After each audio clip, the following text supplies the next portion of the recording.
오늘 하나님의 말씀 스가랴서 9장 1절로 4절입니다. 제가 읽습니다. 여호와의 말씀이 하드락 땅에 내리며 다메섹에 머물리니 사람들과 이스라엘 모든 지파의 눈이 여호와를 우러러 봄이니라. 그 접경한 하맛에도 임하겠고 두로와 시돈에도 임하리니 그들이 매우 지혜로움이니라. 두로는 자기를 위하여 요새를 건축하며 은을 티끌같이 금을 거리에 진흙같이 쌓았도다. 주께서 그를 정복하시며 그의 권세를 바다에 쳐 넣으시리니 그가 불에 삼켜질지라. 아멘. 하나님께서 이스라엘 백성들에게 원하시는 것은 하나님과 함께 새 예루살렘, 진정한 하나님의 나라 이스라엘을 세우는 건데요. 그러면 새 예루살렘, 진정한 이스라엘이 어떤 나라인가? 이것을 이제 이스라엘 백성들이 하나님의 생각과 마음에 맞추어야만 가능한 일인 거죠. 이스라엘 백성들은 바벨론 땅에서 이방인들의 부귀영화를 보았습니다. 그러나 그것을 부러워하기보다는 이스라엘 땅에서 하나님의 백성으로 사는 것을 더 원했기 때문에 이스라엘 본토로 돌아온 사람들이에요. 그러나 그 마음 그대로 가지고 살기가 참 어려웠습니다. 마음으로는 원하지만 현실은 참 혹독했거든요. 우리도요, 언제나 똑같은 문제에 부딪힙니다. 하나님 한 분만을 의지하고 살고 싶은데 현실이 우리를 가만두지 않는다는 거죠. 이것이 세상 한복판이든 집안이든 우리는 현실이라는 육신의 본성과 부딪히면서 살게 되어 있어요. 그럴 때마다 하나님께서 원하시는 것은 내가 너와 함께 하고 있어. 그러니까 두려워하지 말고 나만 의지해라. 그러면 내가 반드시 살 길을 너에게 낼 것이고 반드시 믿음으로 승리하는 길로 너를 이끌어 갈 거야. 이 약속의 말씀을 붙잡는 거예요. 이것이 우리가 발휘해야 되는 믿음이고 분별력이죠. 하나님께서 오늘 스가랴 선지자에게 주시는 이 예언의 말씀은요, 이스라엘 백성들에게 그 믿음을 가질 것을 촉구하고 계신 겁니다. 오늘 본문에서 언급하는 성읍, 또 도시, 또 나라들은요, 하나님께서 말씀하시는 대로 한순간에 무너지리라고 생각할 수 없을 정도로 견고한 상태에서 하나님께서 지금 이 말씀을 주고 계시거든요. 그래서 이 말씀을 들을 때 이스라엘 백성들은 또 한 번 현실과 믿음 사이에서 선택을 해야 하는 겁니다. 눈에 보이는 현실을 믿을 거냐? 아니면 하나님의 말씀을 믿을 것이냐? 왜냐하면요, 하나님의 말씀은 아무런 영적 싸움 없이 저절로 스르르 우리 마음에 들어올 수가 없거든요. 우리 마음은 이미 세상이고 육신의 본성이 딱 자리 잡고 있는 그런 거대한 성이기 때문에 하나님의 말씀이 우리에게 들릴 때는 반드시 무엇을 선택할 것이냐, 이 영적 싸움이 일어납니다. 지금 이스라엘 백성들이 본토로 돌아와서 그 땅의 주인이 된 것 같지만 진정한 주인이 되기 위해서는요, 하나님의 말씀을 언제나 붙잡고 의지할 수 있어야만 돼요. 그래서 하나님은 이스라엘의 주인 되신 하나님과 함께 해야 너희가 진정한 주인, 진정한 왕 노릇을 할 수 있다는 것을 이스라엘 백성들에게 가르쳐 주고 계시는 겁니다. 오늘 하나님께서는 너희가 눈에 보이는 현실과 하나님께서 이루겠다 하시는 말씀 중에 무엇을 선택하고 무엇을 쫓을 것이냐, 이 말씀을 이스라엘 백성들에게 주고 계십니다. 오늘 본문 1절 말씀을 함께 보겠습니다. 여호와의 말씀이 하드락 땅에 내리며 다메섹에 머무르니 사람들과 이스라엘 모든 지파의 눈이 여호와를 우러러 봄이니라. 언제나 여호와의 말씀은 이스라엘이든 세상이든요, 하나님의 복을 받을 것인가, 심판을 받을 것인가, 이것의 근거예요. 하나님의 약속을 적용하는 기준인 거죠. 그 나라가 많은 것을 가졌기 때문에 부강해지고 그 나라가 가진 것이 힘이 없고 또 연약하기 때문에 남의 나라에 먹히는 것이 아니라 하나님의 말씀이 공의이기 때문에 그 공의의 심판이 하나님의 때에 내려지는 것입니다. 그 공의의 심판이 하드락 땅에 내리고 다메섹에 있을 것이라고 말씀하고 계세요. 여기 나오는 하드락 또 다메섹 이 도시들은요, 이 성읍은 이스라엘 북쪽의 수리아 나라에 있었던 성읍과 도시입니다. 하나님 앞에서 교만했고요. 또 불의를 행했기 때문에 하나님의 심판이 주어질 것이다. 이 말씀을 주시는 거죠. 하나님의 백성들을 괴롭혔고요. 하나님 나라를 이루려고 하는 이스라엘을 계속해서 가로막았다. 이것이 하나님께서 내리시는 심판의 근거입니다.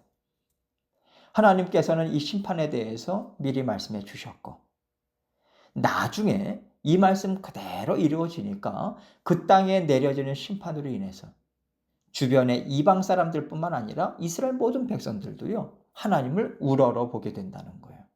하나님을 경외할 수밖에 없도록 하나님께서는 반드시 이 일을 이루시겠다는 뜻으로 이 말씀을 예언의 말씀으로 주고 계신 거죠.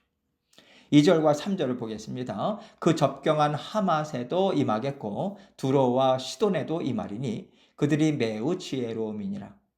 두로는 자기를 위하여 요새를 건축하며 은을 티끌같이 금을 거리에 진흙같이 쌓았도다. 하드락에 접경한 하맛에도 하나님의 형벌이 내릴 거래요.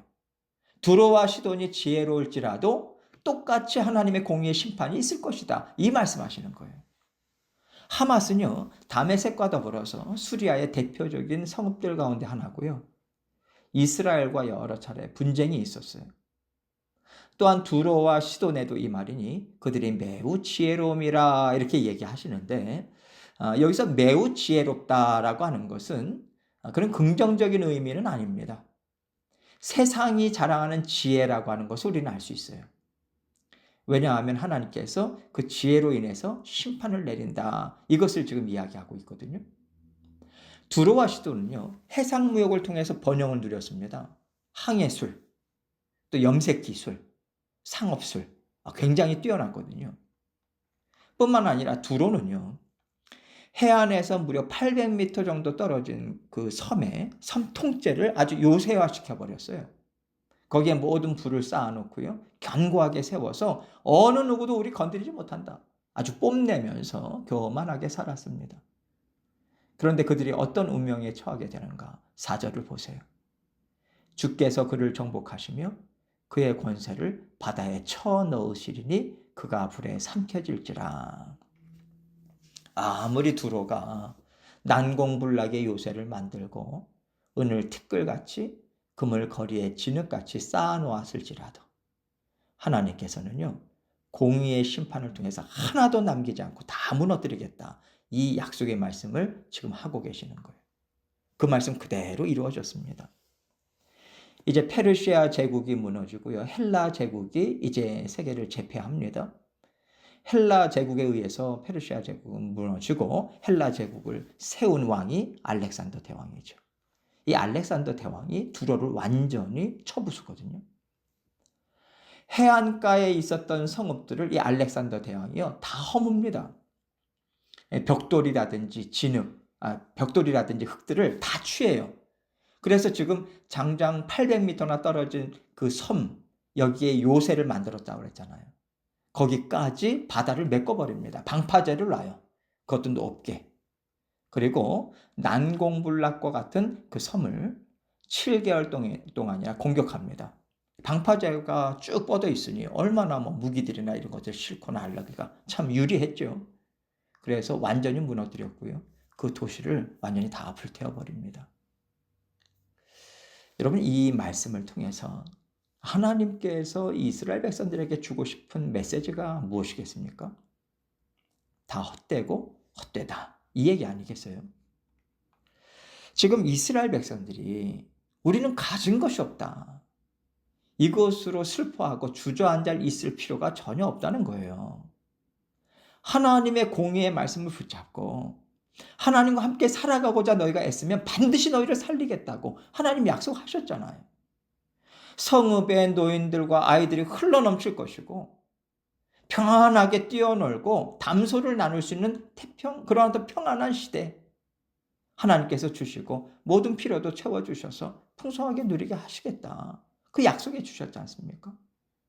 자, 그렇다면 이 약속의 말씀을 붙잡고 지금 내가 감당해야 되는 것, 지금 하나님께서 나에게 주신 삶을 감사하고 만족하게 여기는 삶을 사는 것이 바로 순간순간 하나님을 선택하고 하나님의 말씀을 선택하면서 사는 것이라고 가르쳐 주셨어요. 사람의 본성, 죄의 특징은요, 지금 자기가 갖고 있는 것으로 인해서 만족할 줄 모르거든요. 그래서 하나님께서 주시는 말씀은 항상 죄의 본성이 왕성하게 활동하지 못하도록 너의 마음을 내가 주는 말로 다스려라 이겁니다. 그리고 어떻게 다스려야 하는지도 가르쳐 주셨죠. 지금 하나님께서 나에게 주신 모든 환경들, 또 감당하라고 주신 모든 일들, 이것은 하나님께서 약속하신 복과 은혜를 주시기 위해서 나 자신에게 허락해 주신 겁니다. 그 은혜와 복을 다 받아 누리기 위해서 지금 나는요, 넓고 큰 그릇을 만들어 가는 거예요. 또 깨끗하게 준비되는 과정이라는 것을 마음에 항상 품고 소망을 갖고 말씀을 실천함으로 살아내라 이 말씀하셨어요.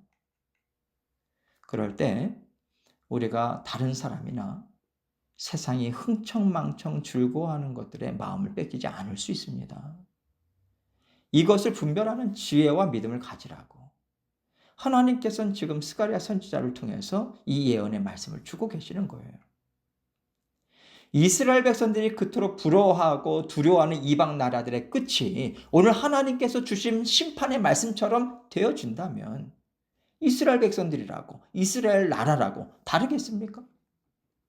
이스라엘 백성들도요, 언제나 하나님의 공의의 말씀에 딱 맞춰서 살아갈 수 있는 사람들이 아니잖아요. 이스라엘 역사가 그것을 보여주지 않습니까? 사람은요, 하나님이 주시는 복을 받으면서 살아갈 수 있는 존재가 아니에요. 스스로 그렇게 살아갈 수 없습니다. 하나님의 사랑, 구원의 언약, 이것이 우리를 붙들고 가는 거예요. 궁극적으로 예수 그리스도와 함께하는 모든 하나님의 자녀들이 이루는 나라, 이 약속을 하나님은 신실하게 지켜나갑니다. 그래서 우리도 이스라엘 백성들처럼 혹시 현실에 갇혀있는 믿음을 갖고 있지는 않는가? 하나님이 이것을 주셔야 되고 저것을 주셔야 되고 이것을 내가 누리기 위해서 하나님을 쫓고 믿음의 삶을 살려고 내가 애쓰는 것은 아닌지 우리 속을 들여다봐야 돼요. 내 모습을 객관적으로 볼 수 있어야 합니다. 물론 하나님께서는요, 우리의 현실적인 문제도 해결해 주십니다. 그러나 하나님께서 정말로 원하시는 것은요, 우리 마음에 하나님의 나라가 견고하게 세워지는 거예요. 그 안에서 하나님 주신 말씀 안에서 우리가 만족과 기쁨을 누리는 겁니다. 하나님께서 물질을 많이 주시든 성공을 주시든 이것으로 인해서 우쭐하거나 거기에 묶이지 않고 하나님을 믿는 믿음으로 말씀으로 세상을 살아갈 수 있게 되기를 하나님은 원하고 계세요.